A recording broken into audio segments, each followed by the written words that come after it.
ఈరోజు మా ఉమ్మడి నల్గొండ ప్రాంతానికి బునాదిగాని కాలువ, ధర్మారెడ్డి కాలువ, పిలాయిపల్వ కాలువకు ఒక పెద్ద మనసుతోటి ఇరిగేషన్ శాఖ మంత్రులు మా ఆలేరు జలదాత ఉత్తమ్ కుమార్ రెడ్డి గారు కేటాయించినందుకు ఆయనకు రెండు చేతులు జోడించి మా ప్రజల పక్షాన ప్రత్యేక ధన్యవాదాలు తెలియజేస్తున్నాం అధ్యక్ష. గతంలో కాంగ్రెస్ పార్టీ చేపట్టినటువంటి ప్రాజెక్టుల ద్వారా మా ఆలేరుకు నీళ్ళు వచ్చేదిన్నా కానీ అక్కడ తపాష్పల్లి కానీ అక్కడ నవాపేట నీళ్ళు 10 ఏళ్ళ నుంచి ఒక చుక్క నీళ్ళు రాలేదు. ఒక దిక్కు అటు ఖమ్మం ఇటు నల్గొండ కొట్టుకపోయినా మా ఆలేరులో తాగునీరు కూడా సమస్య ఉంది అధ్యక్ష. మా ఇరిగేషన్ శాఖ మంత్రులు మా పట్ల దయ, మా ఆలేరు భువనగిరి ప్రజల పట్ల దయించి మొన్న ఇక్కడ మల్లన్న సాగర్ కానీ కొండపోచమ్మ కానీ ఎల్లాకమ్మ పలారాశేయడం చెప్పినట్టుగా తపాష్పల్లి నుంచి కూడా నవాపేట నుంచి నీళ్ళు వదిలి సుమారు మా ఆలేరులో 100 చెరువులు నింపిండి అధ్యక్ష. ఆ చెరువు నింపేందుకు మా ఉత్తమ్ కుమార్ రెడ్డి గారి మినిస్టర్కు ప్రత్యేకంగా ధన్యవాదాలు తెలియజేస్తున్నా. ఇంకొకటి అధ్యక్ష, ఇవి శాశ్వతంగా కావు.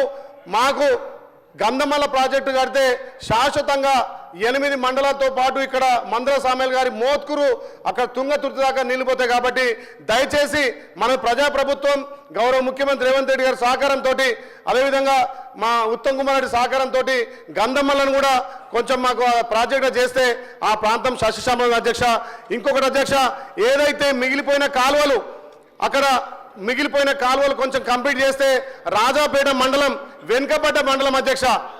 ఒక 8 కిలోమీటర్ కాలదవుతే 8 కిలోమీటర్ కాలదవుతే 12 చెరువులు నింతాయి అధ్యక్ష. మాకు తాగునీరుకు సాగునీరుకు ఇబ్బంది లేకుంటుంది. కాబట్టి దయచేసి మన ప్రజాప్రభుత్వంలో ఆ మిగిలిన కాలువలను కంప్లీట్ చేస్తే మా ఆలేరు సస్యశ్యామలం అవుతుంది. ఇప్పటికే మా ఆలేరు ప్రజలకు మా ఉత్తమన్న గారిని ఒక దేవుళ్ళకి కలుస్తున్నాం అధ్యక్ష.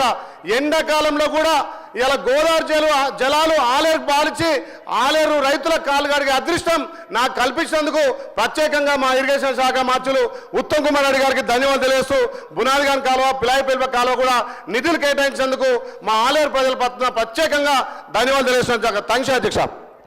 గౌరవ సభ్యులు శ్రీనివాస్ అధ్యక్ష, నాకు అవకాశం ఇచ్చినందుకు ధన్యవాదాలు.